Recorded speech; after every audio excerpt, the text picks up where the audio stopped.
দেখে বুঝতে পারলে না তো কি হচ্ছে? তো চলো বলছি। Hello everyone, welcome back to my new blog.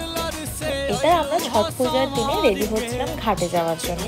তো বাড়িতে আমি এসেছি এবং আমার বোনও আছে।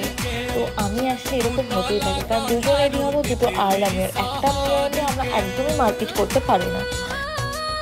চেঞ্জ করে চলে আসলো, হয়ে গেল দুবার ড্রেস চেঞ্জ।